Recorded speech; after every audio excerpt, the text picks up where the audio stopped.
Right, that's it. Yes, we're off. Okay, so welcome everyone. I'm sure there'll be lots more people that join. So today's session is going to be a particular focus on the apprenticeship routes, seeing as it's National Apprenticeship Week, if you didn't know already. So we're really pleased to welcome Jasmine here, I'll let her introduce herself properly, but she's going to basically share her apprenticeship journey with you.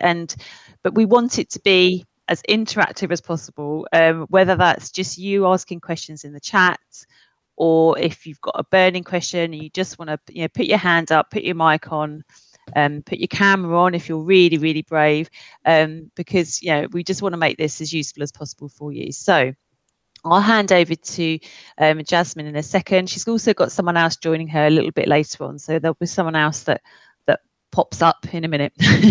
So okay, Jasmine, over to you. Thank you, Joanne. So hi guys, can you see my screen? Yeah.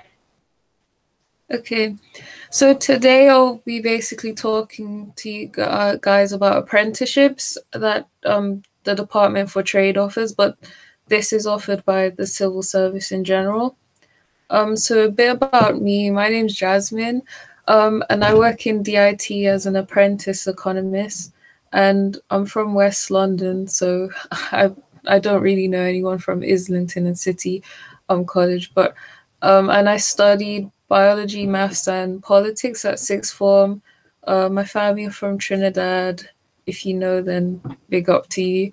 And then I took a gap year before I actually started my role as an apprentice economist. So I just wanted to do a quick poll, or in the chat, you don't have to actually speak if you wanted to speak. I just wanted to find out what you were looking to get from this talk today, whether you had questions about potential career paths, because I remember when I was looking into what I wanted to do after school, after I left school, I was clueless at first. And things like how we got to where we are in our positions right now. So how I even got in this role. So I was just wondering, so if you want, you can put some of your ideas in the chat or just say them out loud. Is anyone interested in the apprenticeship route? Hopefully you are. Or I could just ask questions. Okay, potential career paths. So how many of you guys are considering going to university? Raise your hand if you're considering.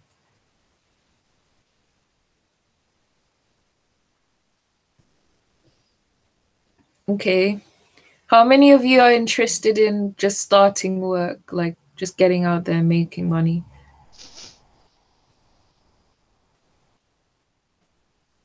At least one. Well done, Selena. Okay, that's cool. So like the good thing about this apprenticeship I'm on, it's a degree apprenticeship. So effectively what this is if this will work. Oh. Sorry about this. I'm not used to using this. I'm used to using Teams. Okay. So there's quite a few different apprenticeships in government. So the one I'm doing is the economics degree apprenticeship of the GES. There's also policy apprenticeships, one's in HR, one's in public relations, one's in policy.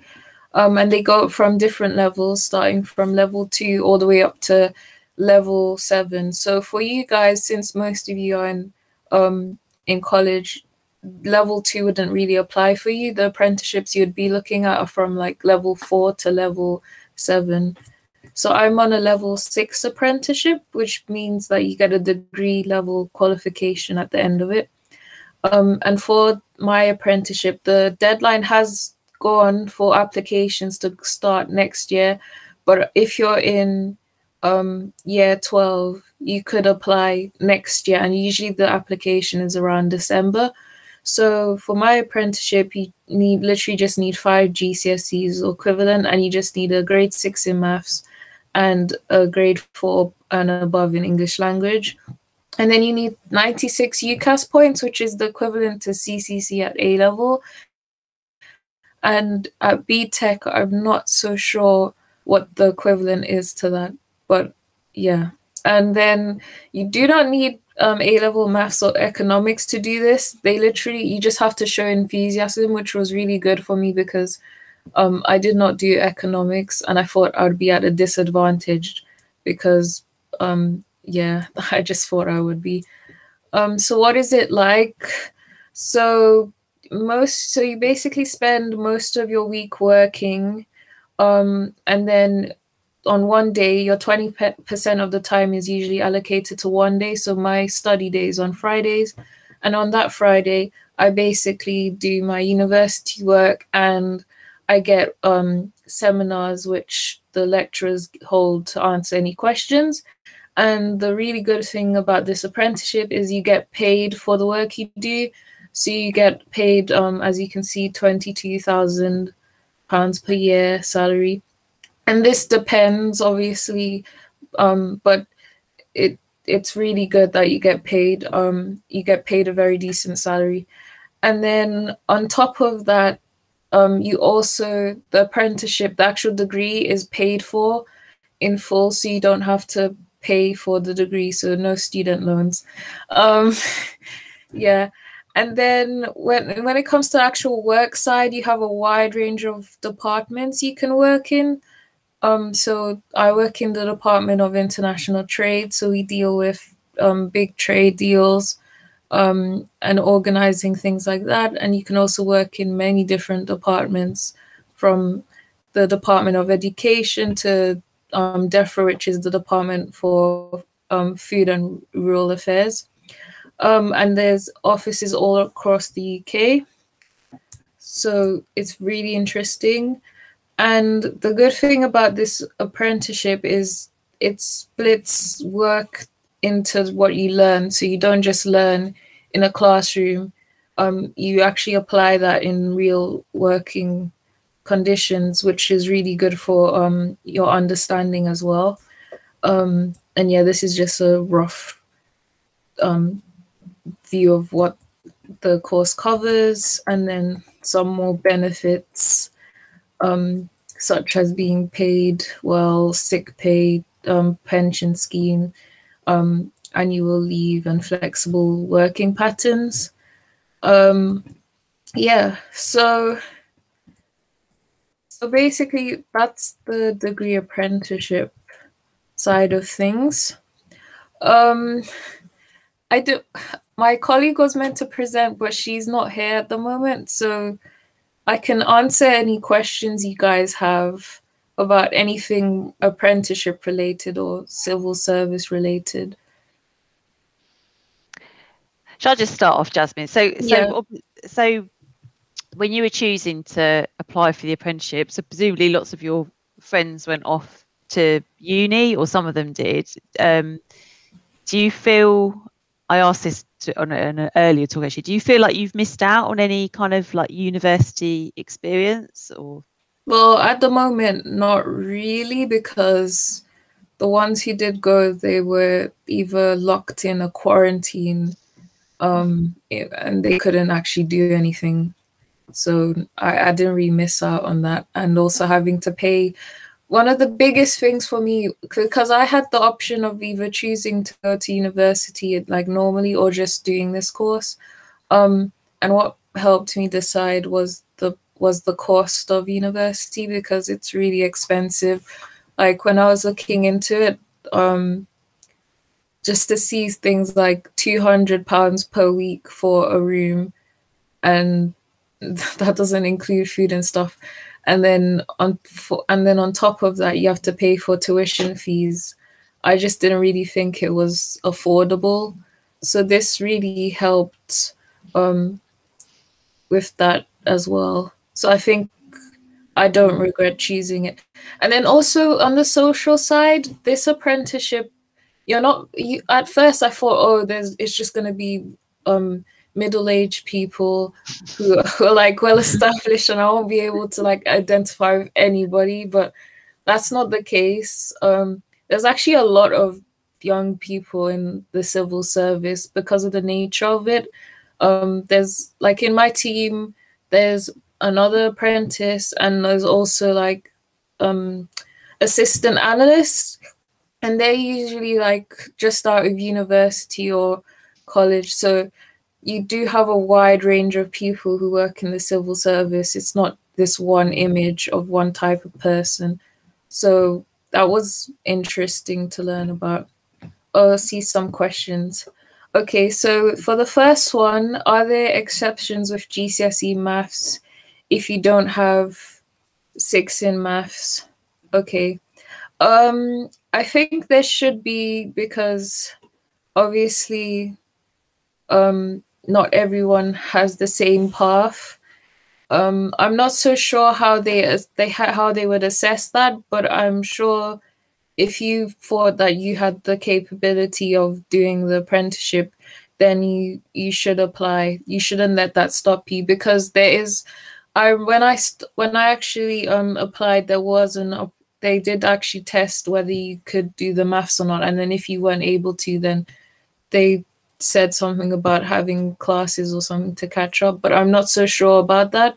But I can ask someone to actually clarify that for you. So if you send if I get your teacher's contact details, I can get that information for you.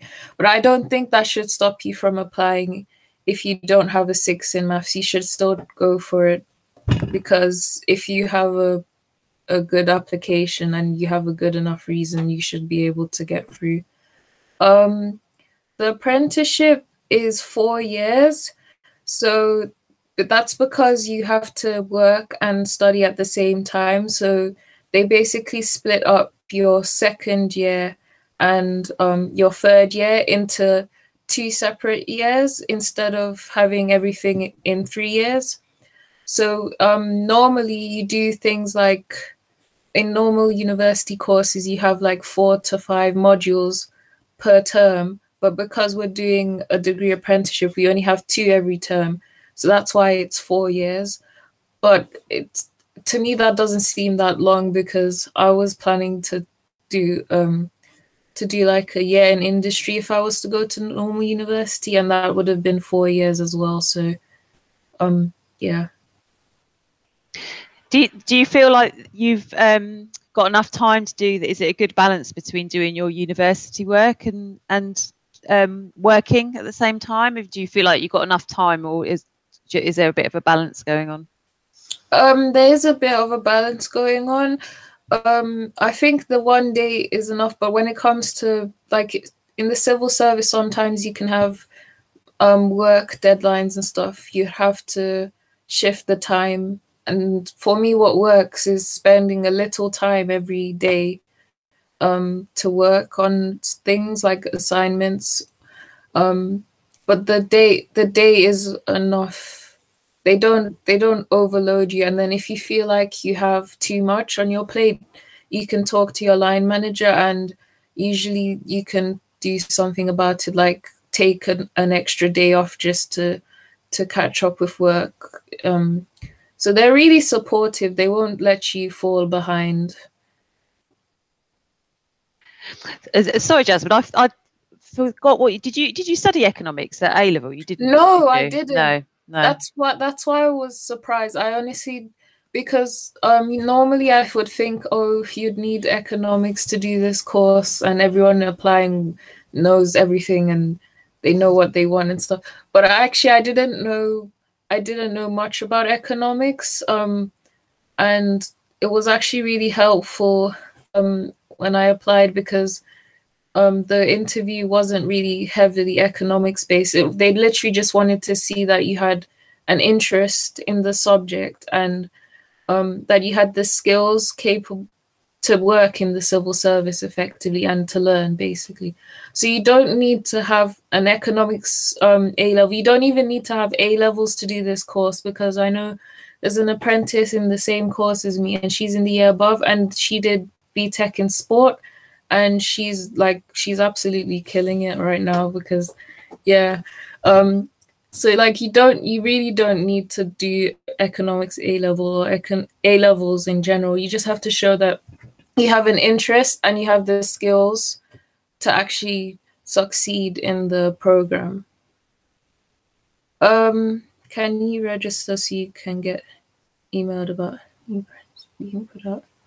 Oh, do you mean to Selena? What do you mean by that exactly? I guess it's because sometimes if you register with a company, they'll let you know when vacancies come up or when the application's open. I think that's what Selena means. That is true. Yes, you can do that. That's actually what I did when I was applying. I learnt about it and then I just signed up for the emailing list, and then when the application's open, I got an email saying it opened. So you can do that, and I think I can get the link for you as well. Yeah. Yes, I mean, I guess if there's any year 13s or second year students here. Sorry. Yeah, I was just going to say, if there's any second year students here, there is the possibility of. Did you take a gap year? Didn't you? Yes, I did. Yeah, so they could do the same, couldn't they? Yeah, have a gap year and then apply. If you knew that you were really interested in doing a degree apprenticeship, it's not like it's the end of the world. You could literally take out a year and just decide, oh, I'm going to work or something, and then apply, because that's what I did. And it didn't disadvantage me that I was out of school for a year. So they're very flexible with the people they take into the apprenticeship. It's not like there's one type of person they're looking for. All they want to see is that you have the skills and the enthusiasm to do the course. So, yeah. What did you do in your gap year? I basically did volunteering and stuff. And then I was planning to, I was saving so I could go abroad in the summer, but that got cancelled because of COVID. Oh, yeah. That was a bit sad. Yeah. Well, maybe, I mean, I guess eventually you'll perhaps have opportunities to travel. I mean, there's so many opportunities to travel in the civil service, isn't there, if you get, in the right department? Yeah, so within my department, actually, I don't know, well, I'm not doing this, obviously, but within the civil service, there are opportunities to travel. So, for example, in my department, you have people who are actually based abroad and they work on trade between the UK and the various countries they're stationed in. So that's really cool. Yeah, and there's also there's this network in my workplace, and networks are kind of like clubs, but they call them networks. And they basically, there's one that has overseas postings. So they basically talk about how to go abroad if you wanted to, and they post different opportunities.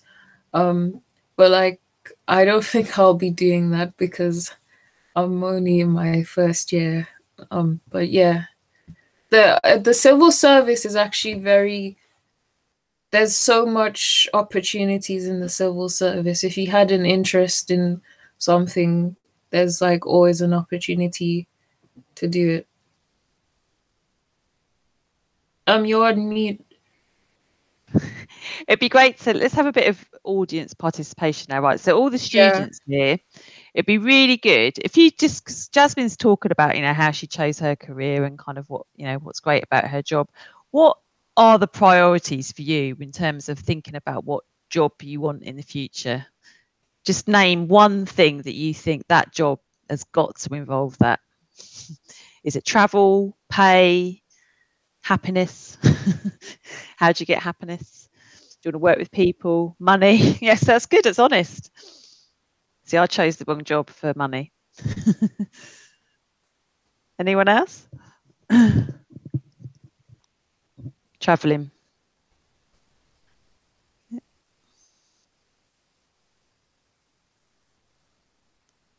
Not too stressful. Yes, Thomas. That is a good point, I think. When I think of, I've got plenty of friends who work in really well-paid jobs, talking sort of, you know, 6 salary figures here, but they are so stressed and hate their jobs, and kind of, you know, you've got to weigh it up, haven't you? Interest, yeah. I mean, does some of this resonate with you, Jasmine, when you were thinking about what job you wanted to do? Did you kind of think any of these things? I did think about traveling. Like my ultimate goal is to become a development economist, because I'm like really interested in developing economies and them improving.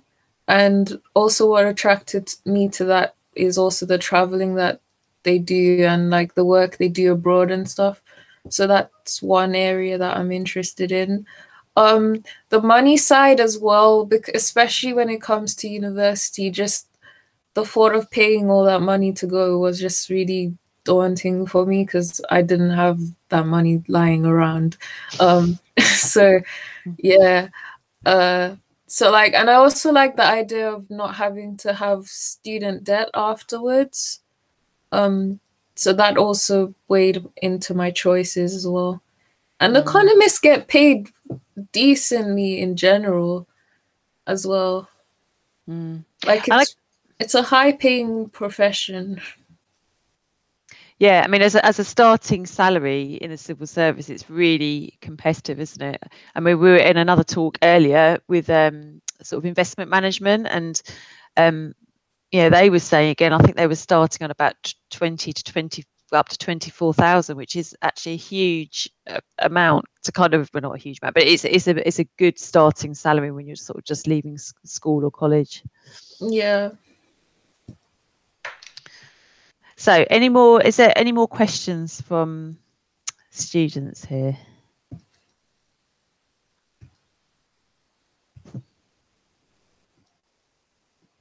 Anyone want advice in general about university or anything? Because I understand, like, did exams get cancelled again this year, or no? Yeah, well, the official ones, but there'll be some other kind of assessments. But I think a lot of students here are in year 12, so that's yeah. Oh, so they're not worrying about that. How do you become a candidate that, or what skills? Okay, how do you balance your social life and work? Oh, okay. Well, okay, so for the skills side, what skills do you need? So it depends on the apprenticeship. For my apprenticeship, you basically needed things like problem solving skills. You just needed to show you're a problem solver. You needed to show you're organized, because studying and working at the same time, you have to be very organized. And you had to show that you had interest, basically. And then another key tip is, for working in the civil service in general, is to actually understand what it's like, because as a civil servant you're ultimately working for government. One thing that helped me understand was my knowledge of like government in general through politics, is that I basically just mentioned how I understand how you have to be impartial and honest and have integrity, which is key factors of the civil service code, and then I showed how I could be that.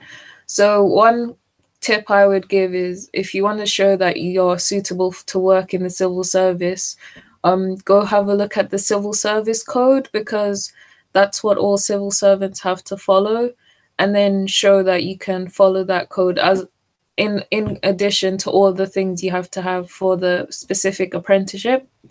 So yeah, that's how to become a candidate that stands out, to understand that you like, to show that you understand what you're getting yourself into, and to have like, to show interest. Like, if you have a real passion for why you want to do this, and it's beyond money, so not just the money aspect, because money is good and all, but you have to show them that you're not just interested in the money. Yeah, then you'll stand out. How long did it take you to get your application results? And what were the steps you had to do?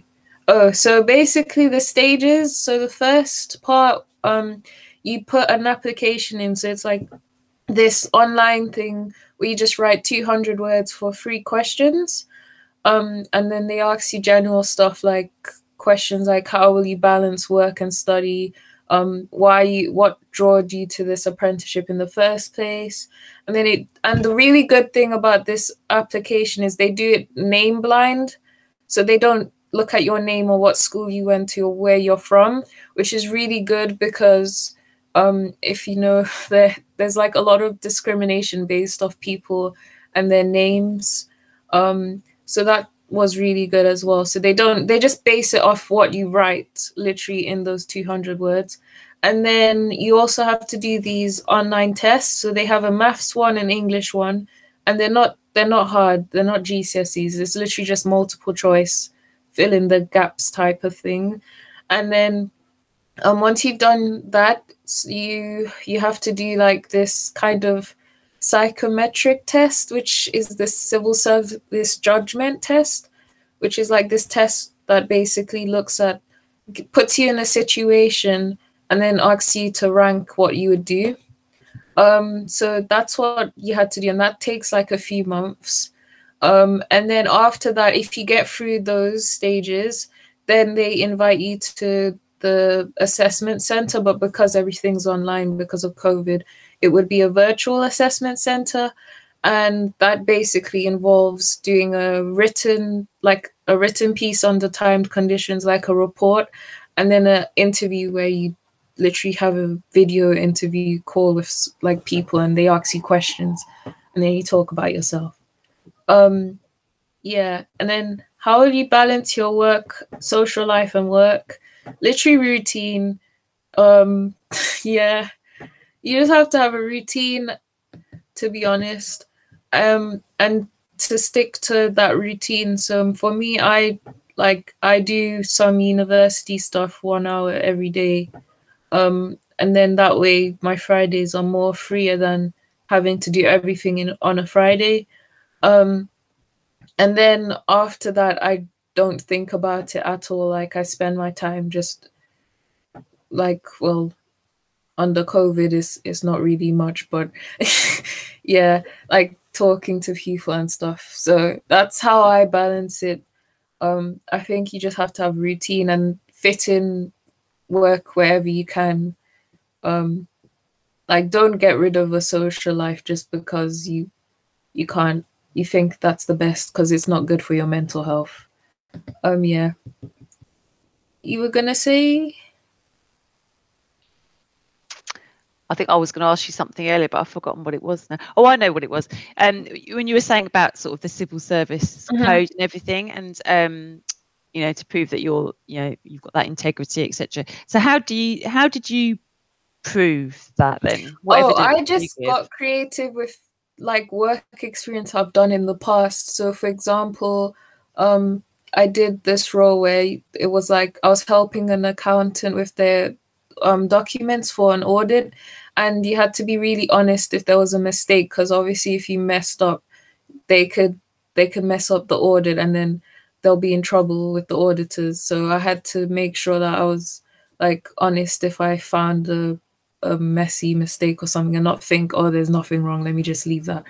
Small things like that. If you could literally link it and show them that you basically can be a civil servant and do the role, they will think, wow, this person really wants us. Like, so it's worth looking at that now, isn't it? And just kind of think, if I was a student, just thinking, right, how could I prove that now? And because you've still got time to kind of get those experiences, so you could then evidence them in the application or interview. Yeah, like because I didn't really do anything big in the workplace, to be honest. I literally just spoke about random school things I did. So like I was house captain for 1 year in my old school, and I literally just spoke about that and yeah, and what I did there. So it's not like they expect you to be some amazing person who's done work experience at, I don't know, at Halifax Bank or something. And has all this amazing prizes and things. They just want to see that you have the skills and you have the interest, and if you have both of those, you should be able to get in. Yeah, that you've made the effort to kind of really look into what the civil service does, which most, if the students have been going to this since November, I mean, that's something to put on your application already, isn't it? You've been attending weekly sessions and committed to kind of sessions with the civil service. So great. So is there any more questions? I mean, we can wait a little bit longer for your colleague, or we could just, what's the time now? 3:34. Let's just wait and see if there's any more questions coming in. Perhaps, Jasmine, what would be your, thinking back to when you were like a first year A-level student, what would put you on the spot here, what would your top tips be for these students now? Honestly, I would say don't buy into the belief that you have to decide your career choice and everything when you're in school, because that is a lie. Honestly, like, I'm being dead serious right now. When I actually joined the civil service, I realized that a lot of people have changed their career paths drastically, and they didn't even start off in the route they went down. And that was kind of refreshing, because it just made me realize that actually no one knows what they want to do when they're 18. Like, no one's completely sure. People take it, it's a journey. So don't feel pressured if you have absolutely no clue what you wanted to do, because I was in that position. I would just say take the time to explore. Like, don't just sit there and be like, oh, I don't know, and just leave it. Like, actually try and explore different options. And if you get an opportunity to look into something, like, take it. And if you don't like it, you can go away saying, oh, I don't like it. It's good. But if you like it, then good for you. You found something new. So yeah, I would say don't believe the advice that's saying, oh, you need to know what you want to do and stuff, because honestly, no one knows what they're doing. Yeah, I 100% agree with that. I just thought, who knows? But I mean, you just build up experiences on the way. You don't need to know what job you're going to do for the rest of your life now. I mean, that Jasmine, you could do this, finish your degree, and then go off and do something totally different, couldn't you, if you wanted to at the end of that, So you just got to keep doing what you enjoy, which sounds really vague, wishy-washy advice, but it's kind of true. You just keep, when you're choosing a subject at university, if you go there, just choose something you're going to enjoy. And I would also say, if you, because you're in year 12, you have, like, you literally have time on your side. You don't realize it. I would just say, like, take all the experiences you can, because the more experiences you have in different roles and stuff, the more you'll realize what you like and what you don't like. So if you're unsure about what to do, that's what you should do. Because I didn't even want to do economics when I was in year 12.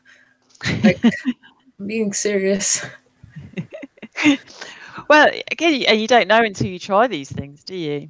But so we've got, Selena's just got one more question here. So what is your favorite thing about being in this apprenticeship? I know this isn't the correct answer to say, but honestly, I just like the satisfaction of, like, when you do a piece of work and then it gets recognized. And like, I also like the stress of not having the stress of having to pay for tuition fees is really nice as well. I love that.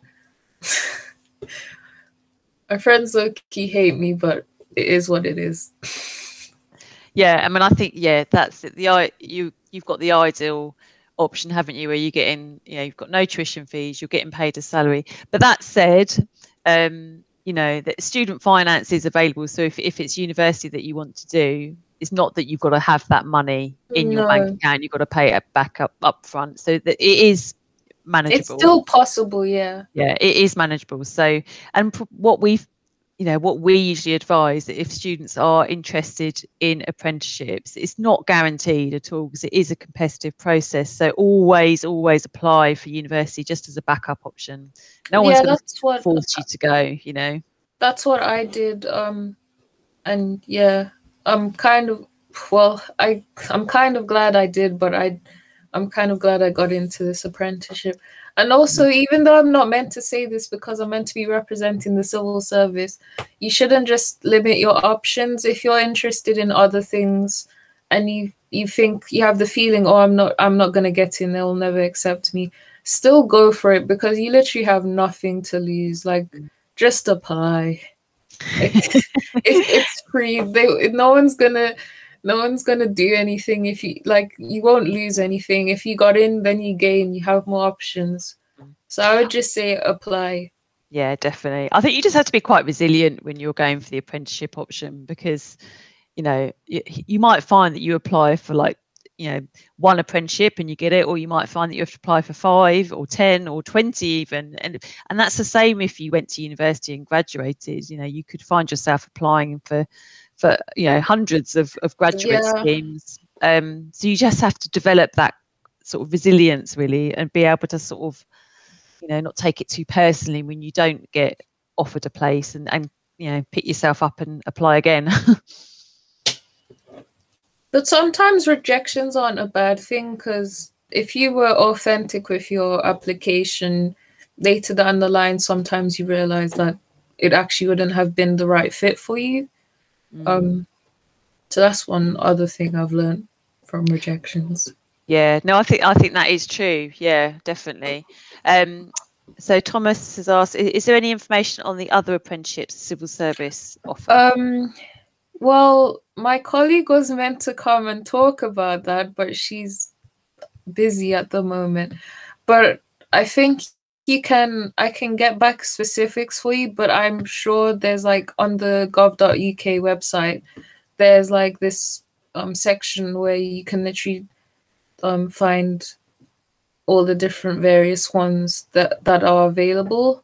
But I can get you some more. I can give your teacher more information that they can give to you, because I'm not so sure about the other apprenticeships. I'm only sure about my one. Yeah, so I can circulate that as well. So the salary you can earn after you finish. So after you finish the apprenticeship, basically at the end of all apprenticeships, you have to do this endpoint assessment thing, which is like this massive interview. And they take that into account plus your 2-1, and then you can get a role as an economic advisor. And then from there, if you wanted to, you could also apply to the fast stream, and you're more likely to get in because you know how the processes work already. And they get paid like 45,000 plus at the end of theirs. So I'm not so. It depends. It depends what you want to do afterwards. But like after you finish the apprenticeship, it's literally your choice what you want to do afterwards. You have so many options of different careers that you can do. And if you didn't want to stay in the civil service, you could also go to the private sector, and they pay like 40 plus thousand, 50K for jobs as well. So it literally depends on what you want to do. But that's a good salary scale, certainly. Right, okay, so well, thanks, Jasmine. That's been really useful, really good insight, and yeah, you've done really well to get onto that apprenticeship, and best of luck. I hope you get to have some sort of time in the office over soon, maybe by the summer. And perhaps they'll organise, because I guess you've missed out a little bit on the social side of things as well, haven't you, with the other apprentices? Yeah, there was meant to be so on our apprenticeship scheme, we have a week where we go to Kent, and it's like a residential week, and we do activities and stuff, and they have like classes and stuff, but that got cancelled because of COVID. And another good thing about this apprenticeship is there's a lot of apprentices who do my apprenticeship. It's not just me and 2 people. It's like there's like 75 plus of us or something. So it's not small in terms of the numbers. Yeah, and that's great. It's in a way that's kind of what you would get at university, isn't it? You've got like peers that you can sort of support each other as well through the apprenticeship. Well, maybe you'll have 2 weeks residential at Kent next year instead of 1 week to make up for this year's. We'll see. Oh, all right. Well, thank you so much, Jasmine. And yeah, we'll try and get that information about kind of the other apprenticeships as well from the civil service. That would be great. So I think it's half term next week. So this is we've got a week off from these sessions, and I think there might be 2 more, but I'll let everyone know. Yeah, so thank you. Thanks, Jasmine. Really appreciate you giving up your time. I'm sure you're very busy. And I hope you found that useful, students. So I'm going to stop recording now. Okay, so thanks very much, everyone.